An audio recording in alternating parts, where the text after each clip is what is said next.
Okay, quick recap. I accidentally did not turn off on my camera. We're going to do a quick kind of service video on servicing this Wakmann automatic. It has Lemania calibre 1341, and I've just removed the dial and the hands. What I noticed on the underside of the movement is that it is dripping in oil. So somebody's been very liberal on putting oil in here. Luckily this stuff hasn't gotten into the dial or got onto the top side of the dial, which I've seen before, lifting off print and details. So what I'm going to do is clean this up as well as I can with the WD40. And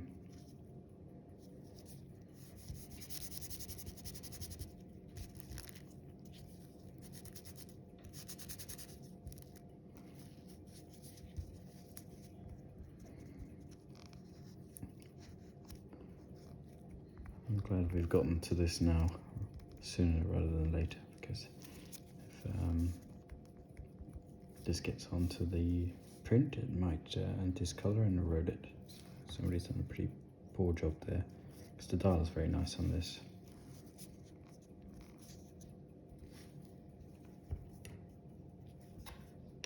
So there you go, we'll put the dial away.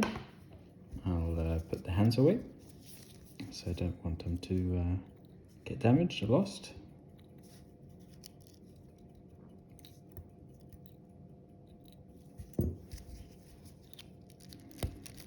And in order to keep this video fairly watchable in terms of length, I'm going to fast forward the dismantling process and probably a bit on the putting back together too.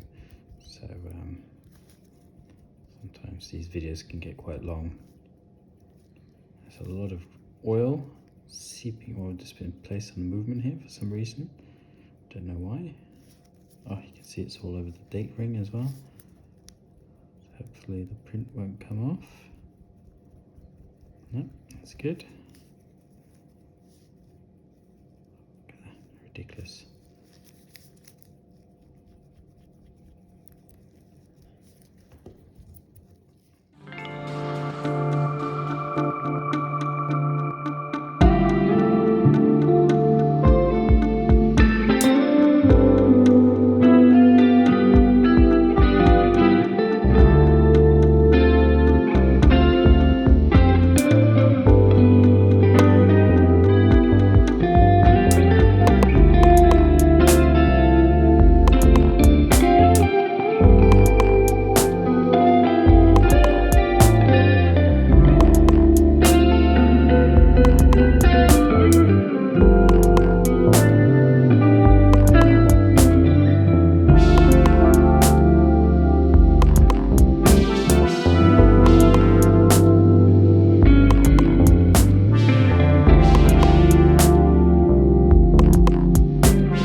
Slow down here and have another look at this oil. Spraying WD40 into your watch is not going to instantly service it.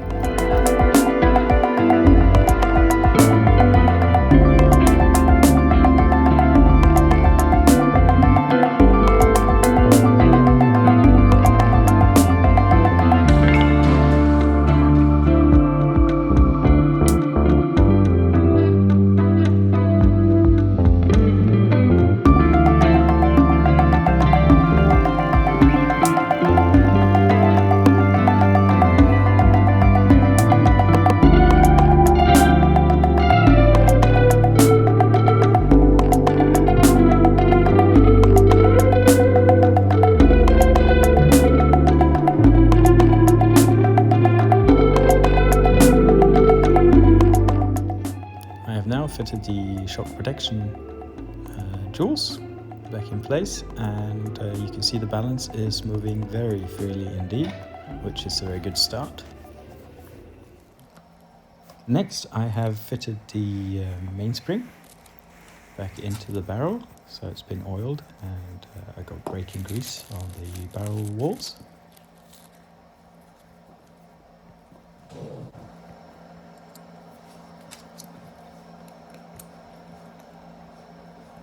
We'll now remove the balance again to keep it safe. You can also see I am pre-oiling a couple of the jewels for the larger arbors, like the center wheel and barrel arbor, and some of the auto-winder mechanism wheels. There we go. Now I'm removing the... So now you can see me removing the balance cock again, so I can start putting the base movement back together. What you can see here is the intermediate auto-winder wheels. It's important to remember those before you put the main bridge on, otherwise you'll have to take it apart again.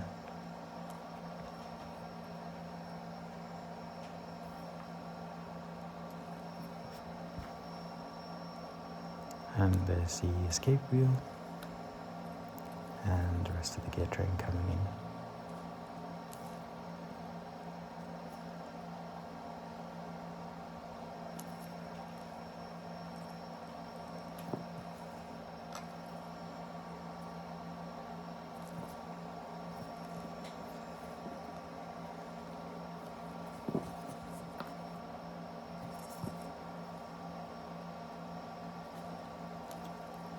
Now this is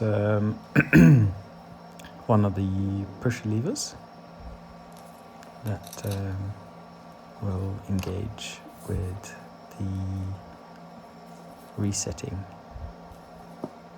and that's the underside of the gear train bridge, where I do have to fit some of the intermediate winding wheels as they are situated here.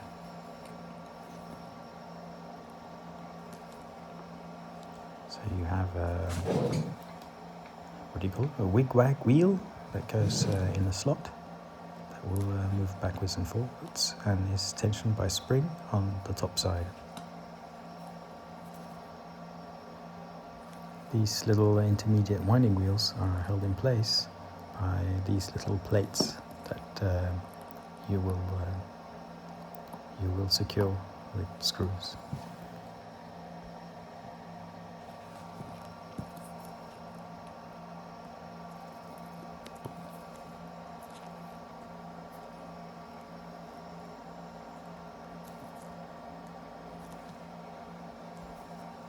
It might look like I'm going very fast, but you got to remember that this is times 2 the normal speed, so I needed to make some compromises in terms of the video length.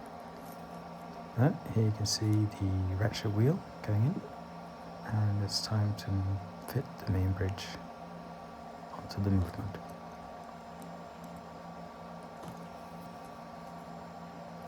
So after some fettling around, I do the rest of the microscope, and here you have it. Bridge back in place, and now needing to be secured by the bridge screws.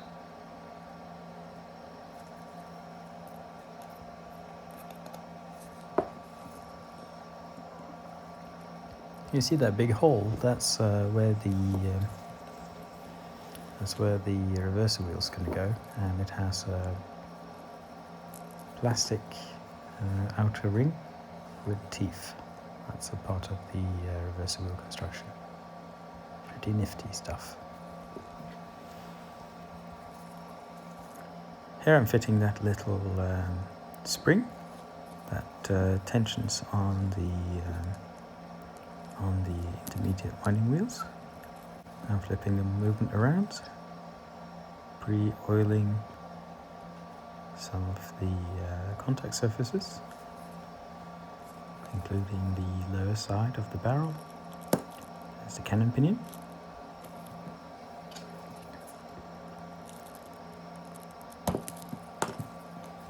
Which I fitted too early because you got to fit the minute wheel first. There we go.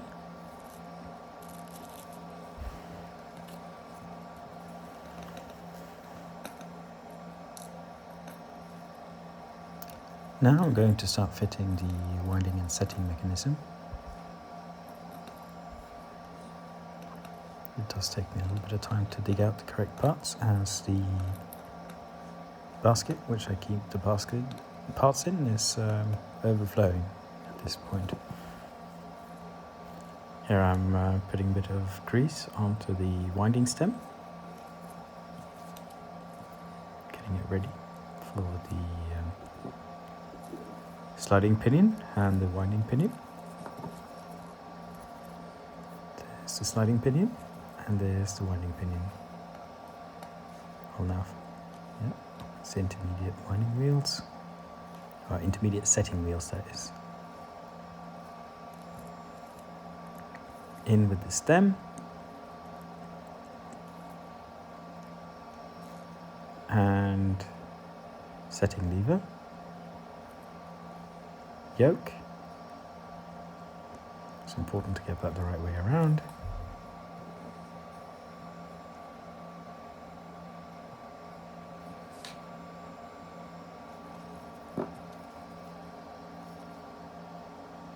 Grease up the sliding surfaces.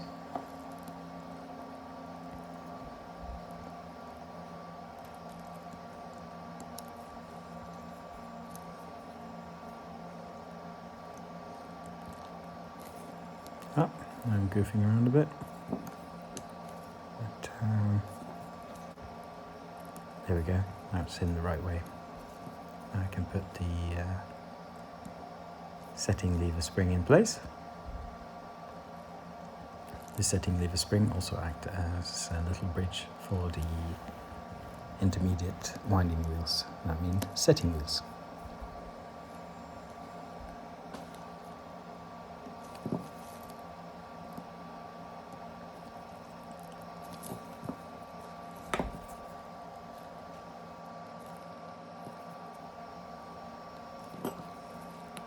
At this stage, it's beneficial to see that the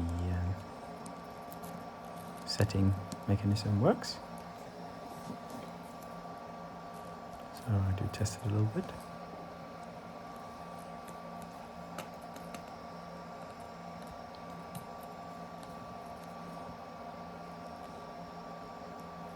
Here's a little lever that engages with the quick set date later on, I believe.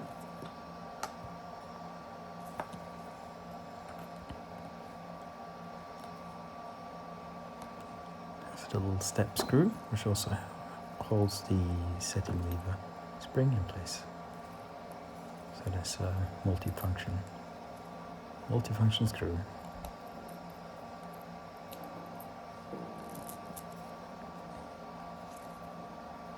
Here's a little tension spring for the setting lever, which ensures that the setting lever is held in place, and the spring ensures that the setting lever bounces back into position after you press it down to fit the crown, or the stem, that is, yeah.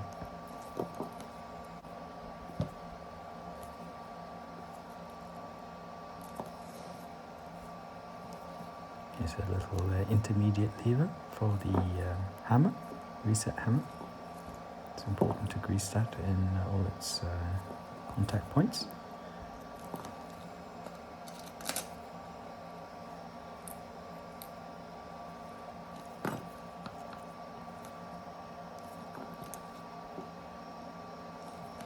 There's your hour wheel, hour recording wheel, which is driven directly off the barrel.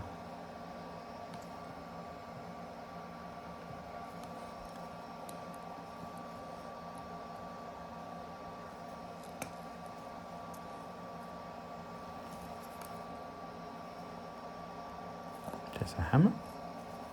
Put a little bit of grease on the resetting surface.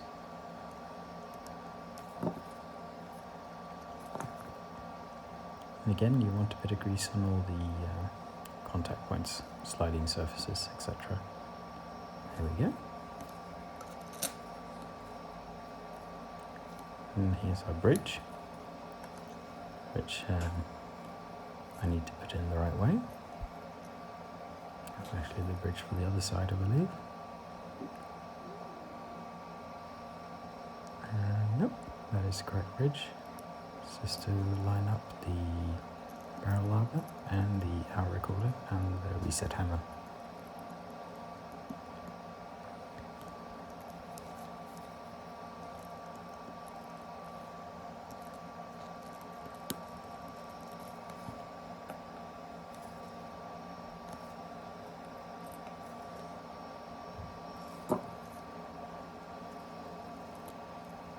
It's important to secure this in place with the correct screws. Now I can actually see if the movement will run. So I flip it over and I fit the pallet fork and the pallet fork bridge.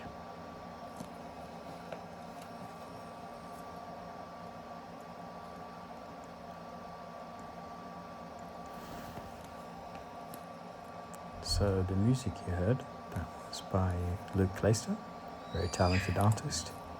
The first song was called Smoothly Does It, and the next one is called Celebi. Yeah, it's he's based in Istanbul in Turkey. So yeah, if I'm pronouncing that wrong, please forgive me, but I'll put up a link to his work so you can check him out. So now I've oiled the movement and I've oiled the pallet.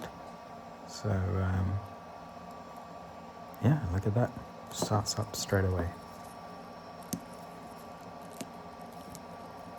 It's a fairly high beat, 28,800 per hour.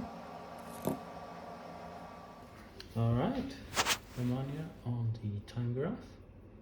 So this is the caliber 1341. I've set it to go a little bit fast. This is dial down position. Let's go dial up position.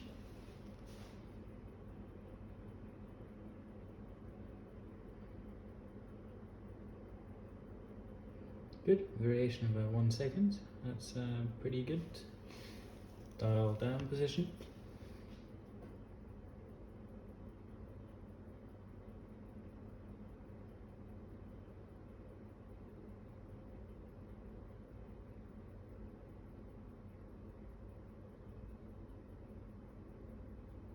Minus 3 seconds a day, absolutely acceptable. This will probably keep very close to COSC standards. So I would say this is a ETA performance right here. Very happy with that.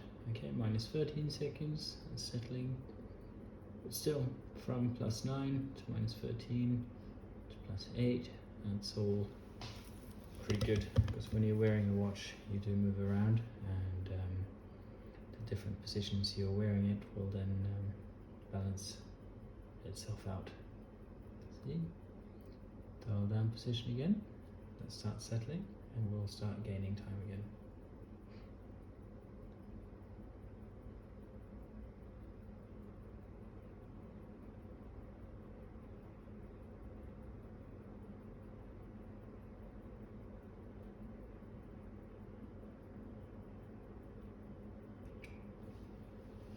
Very good. We'll leave it at that for now. I'm happy with the performance of the base movement. So it's time to start fitting the upper chronograph layer. Here you can see the start-stop lever. This construction is derived from the Lemania 1270 series, which was developed a little bit before the what they called the 1872, 73, which is known in the Amiga world as the 861s. But yeah, you can see how this layout choice has gone through several generations of Lemania movements.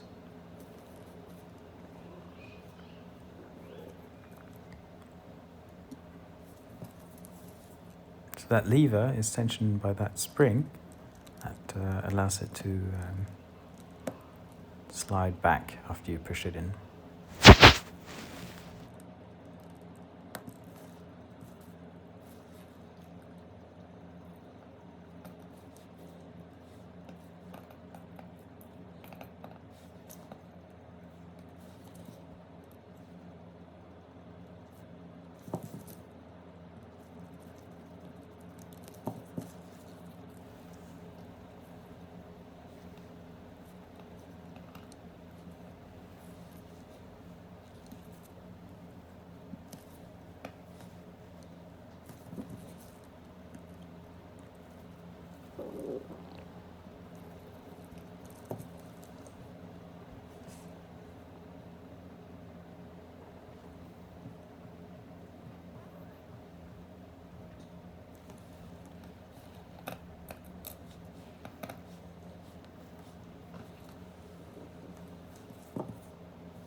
So here I'm fitting the start-stop cam.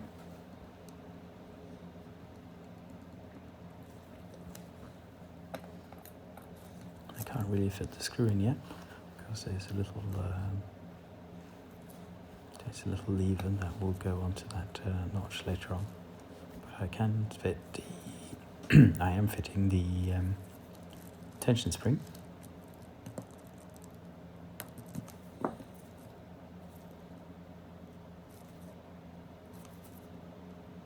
This spring makes sure that it stays in on or engaged or disengaged position.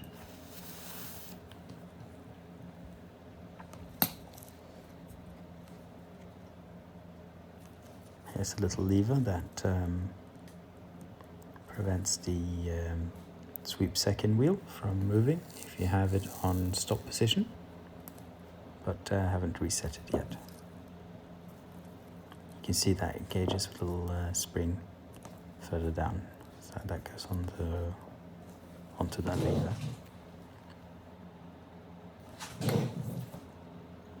So here's the second three-quarter wheel. That has a little tension spring on the underside to stop the second hand from stuttering.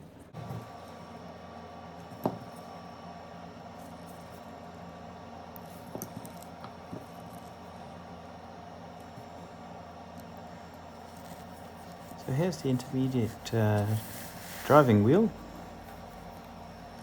or one of them, that so this moves backwards and forwards. That's actually what transfers or makes the gear will transfer the movement from the gear train into the second recorder. So of course when that lever is pushed upwards, it does not engage, and when it's pushed downwards, it engages. There's our reset hammer. We're going to oil that up. We'll fit that a little bit later.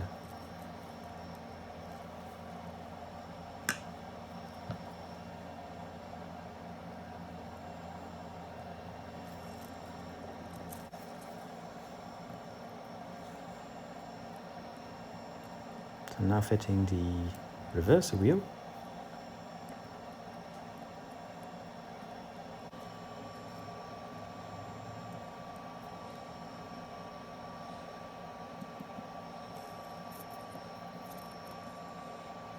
This is a monodirectional water winder, so it only winds in one direction. There's the bridge for the water winder wheel, or the reverser wheel, and the second recorder wheel.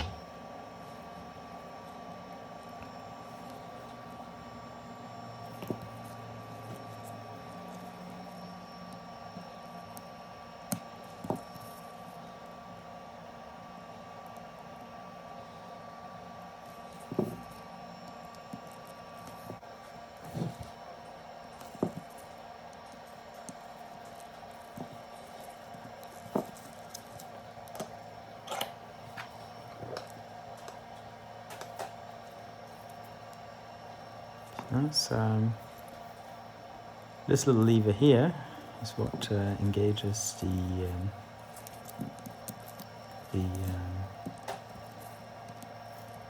dial side chronograph bit. So it transfers. So when you stop the lever, it will also engage with the hour recorder and minute recorder, so that they stop working. So there's a pillar that goes through the movement, and has a little lever on top of it. That you can see me tightening that lever onto the pillar. So the pillar is actually what I'm screwing onto here. That pillar goes to the underside. The dial side is movement, and will engage with the hour recorder and minute recorder.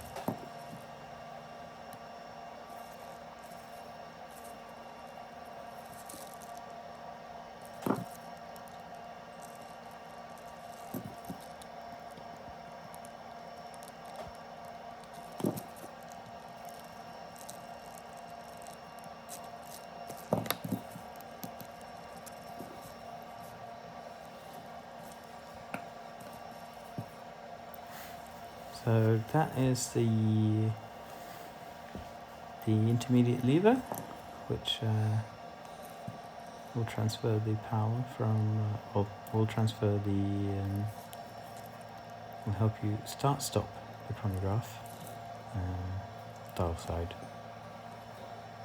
So you can see that's connected to the cam and over to the pillar.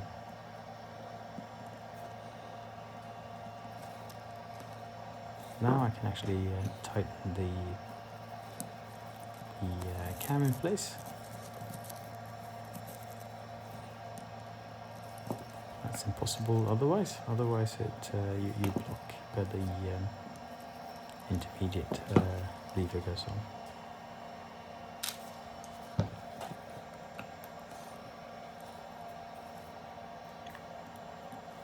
There's your transfer wheel, which you just push in place. That transfers the power from the main gear train over to the chronograph functions, or at least the sweep seconds.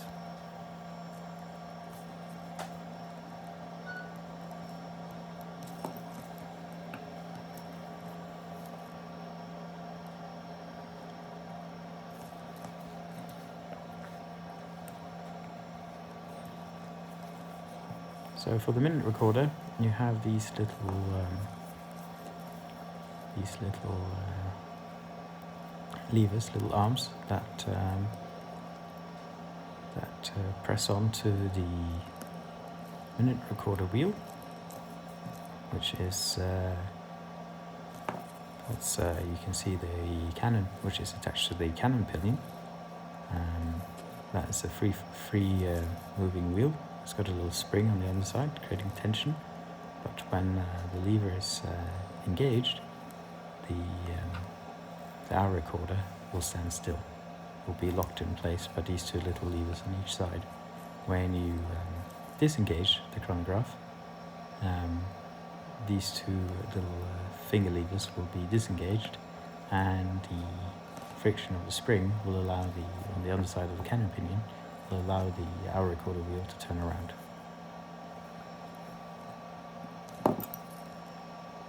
So what you see I'm tightening there, that's a little lever that's connected to the pillar, which we just discussed, that goes to the other side of the movement. So that's what starts and stops the minute recorder on the dial side.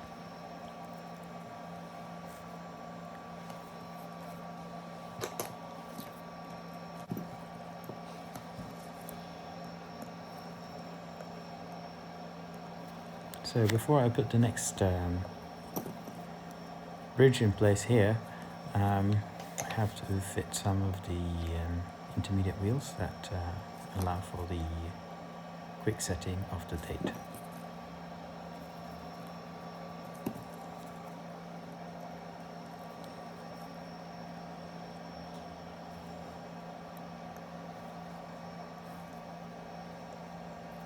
All quite nicely made, good quality on the screw heads, It's an overall very nicely made movement. So when you get one of these, you should look for one in good condition though, because there's a lot of parts and there's a lot of things that can go wrong. So the better condition, so probably the most expensive one you can buy is the cheapest one. Simply because if you get a worn out one, you'll have a lot of parts to potentially replace. Here we go. Now we're ready to put this bridge in place.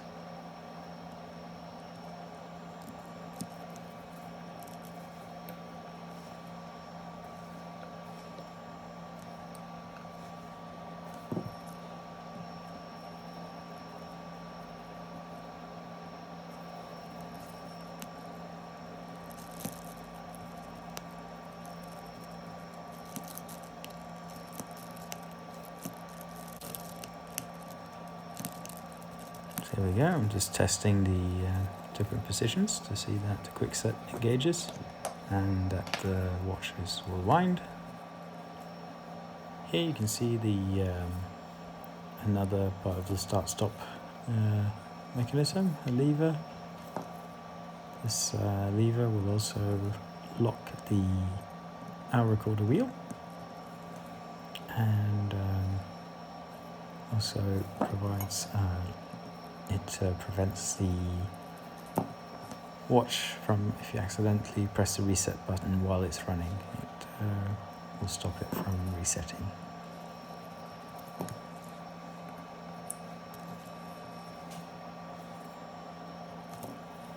Here's the tension spring for that lever that will allow it to go back to start position when not being engaged.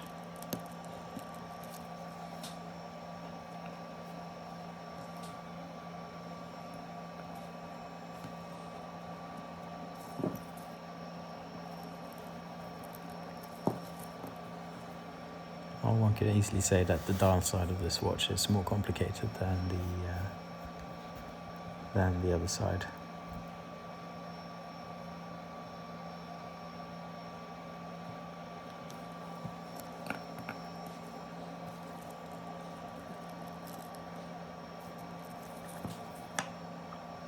So now we're going to fit the minute recorder reset hammer.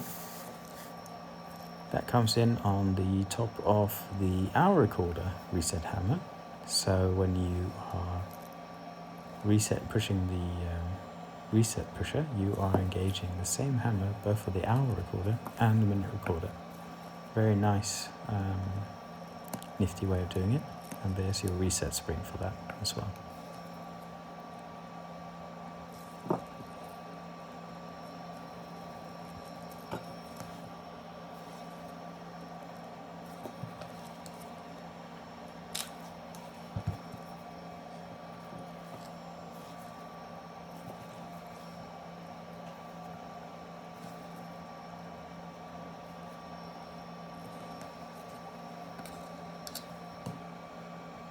So there's the cam for the minute recorder. Lining up the date wheel.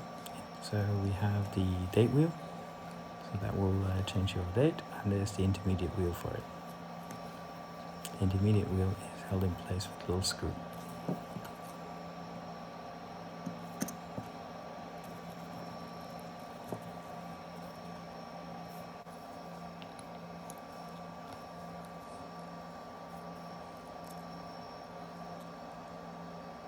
So there's the tension lever for the date disc.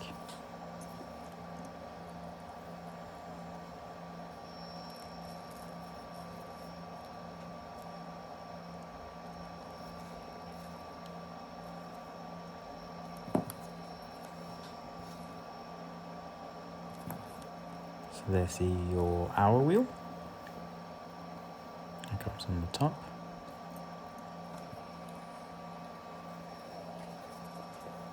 Now what I've done wrong here is that I'm trying to fit it with the date lever spring in place. It's much easier to take the spring out and put that in later. There we go. That's the right way of doing it.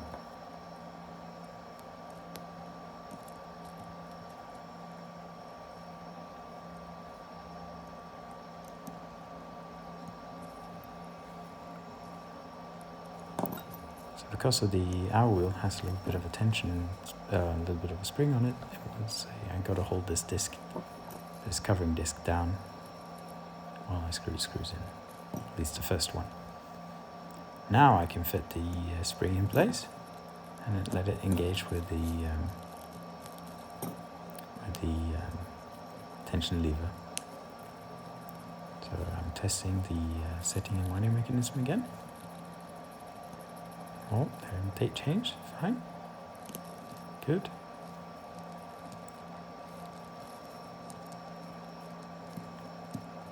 I realise I've forgotten to put the reset hammer in place. I'll do that now.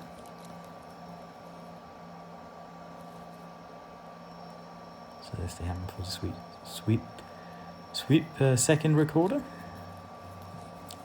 and the reset spring for it.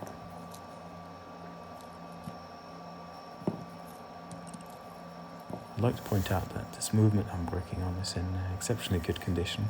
I've no broken springs, no rust.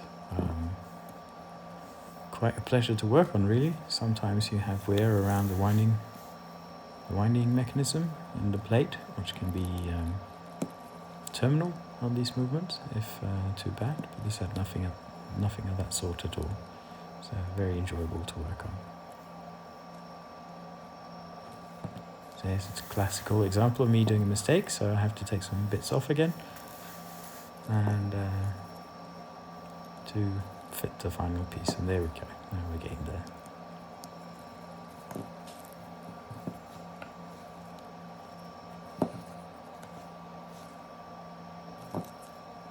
Oh, one of the last parts will be the intermediate auto winder wheel there. That transfers the power from the oscillating weight wheel, or the gearing on that, into the reverser wheel. So, start.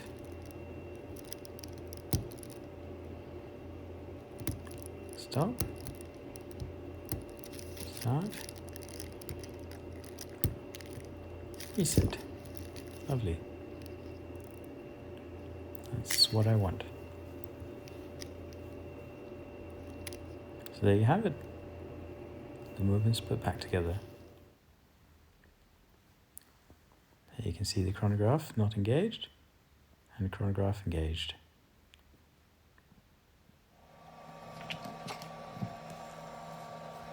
Well, now it's that time again to get the hands on.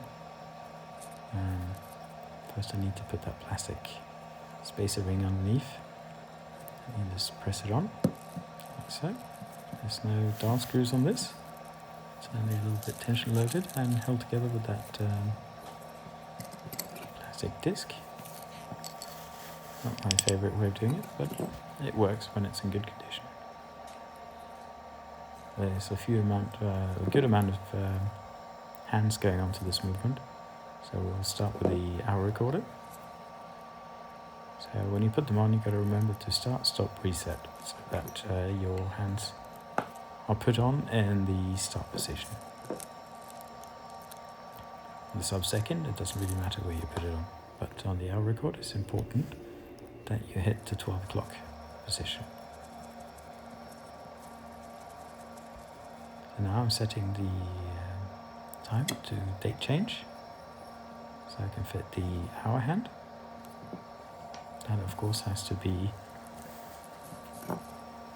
fitted at the 24-hour mark, so that it changes date at the right position. As such, that's good enough for me. The next hand to go on is the minute recording hand. Again, it's important that you start, stop, reset it, make sure it's in the right position.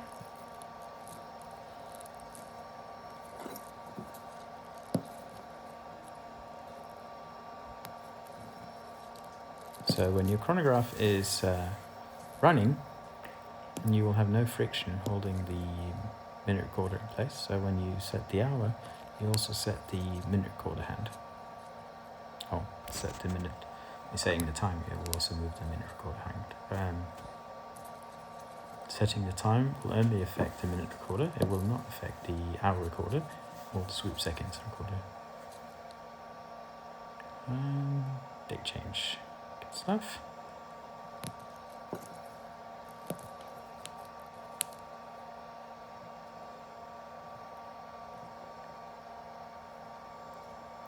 I'm now going to fit the minute hand.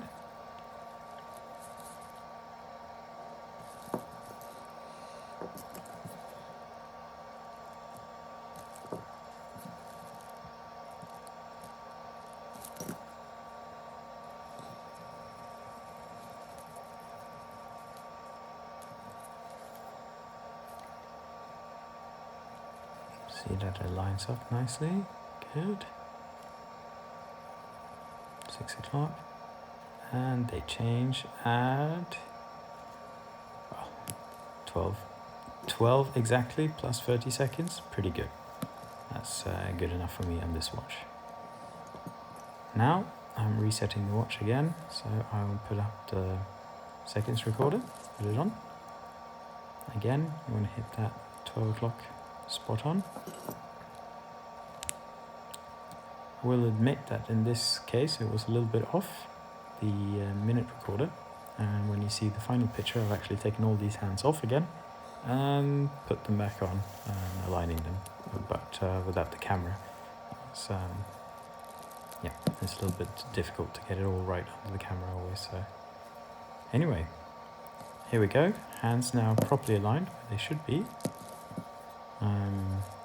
No, not in this one, but you will see that later on where it is aligned where it should be.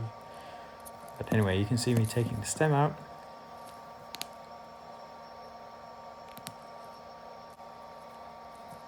Yeah, here I'm taking the stem out.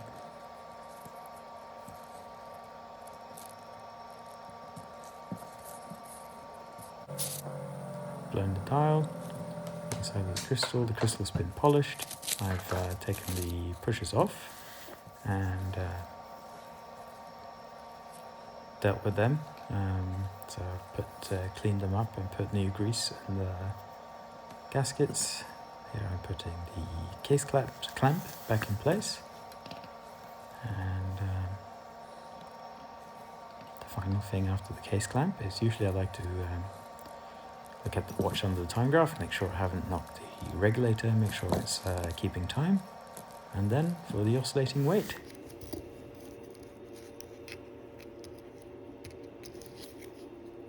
So on the underside of this oscillating weight, you have a wheel that has teeth on it that engages with that intermediate wheel. So that is an outer wheel, so not where you see I'm screwing it in place. That is actually a ball bearing, and on the outer part of that you have this wheel with teeth on it that engages with the intermediate winding wheel. So that's how that works. And the reverse wheel on this is made so that it will only wind in one direction, so it's monodirectional winding. I've mentioned that before, but it doesn't hurt mentioning it again. So now I'm just testing that it will wind. That's quite crucial to see that it winds. I can see that by the ratchet wheel is moving as I'm moving the oscillating weight around. I'll also fit the case back before we turn it around, as we don't want to have anything entering the movement. Now that we've spent so much time putting it together, here's your case back.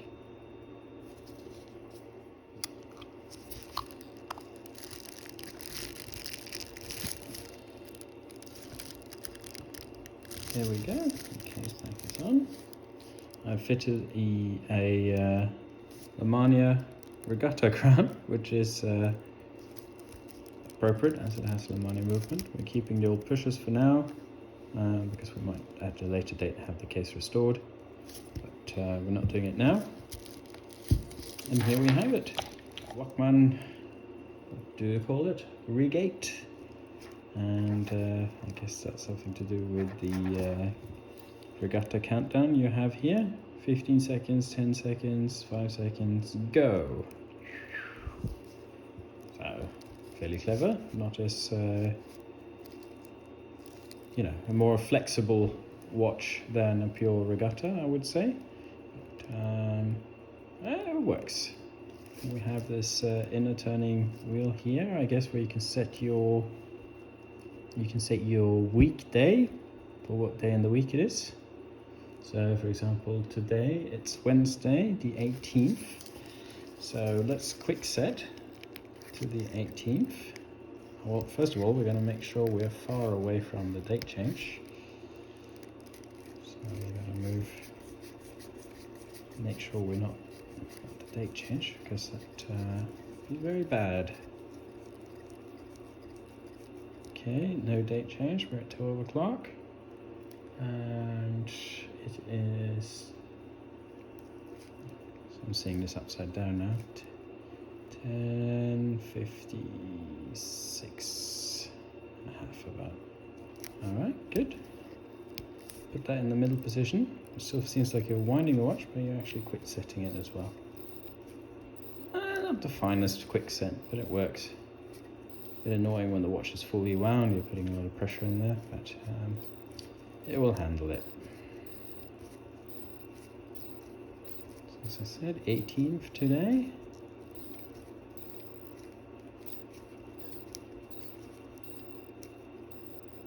There we go. And it is a Wednesday, so we will set this to Wednesday. And yeah, then we know on the 19th it will be Thursday, 20th Friday, and for example, if we go up to the 26th, it will be Thursday again. So yeah, fair enough. You know, if you're a busy man in the office and you need to keep your schedules and dates, that's pretty good. That's good for Nick. And he's got his appointments, he can look at his trusty Wakmann regate. Hope you enjoyed this video, and I hope to make more like it. This one's been a bit of a slog, being a fairly complex chronograph, but we got there in the end.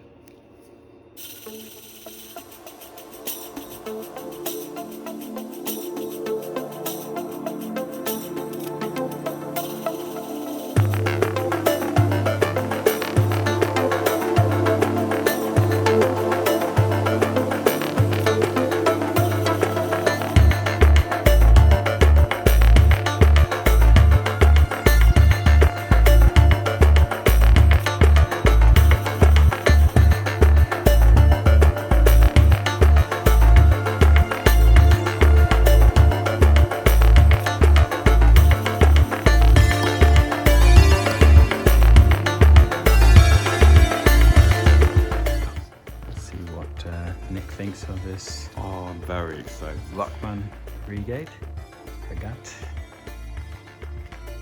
Whoa! Oh my god, that looks incredible, man. Mate, if you cleaned up the dial as well, the dial looks even better than it was before. Yeah, and you put a new. You got a new Lemania crown on there. Dude, that looks incredible, man. It's even nicer. That's it. Happy? Man, I'm so happy. Thanks so much, mate. Excellent. That's epic.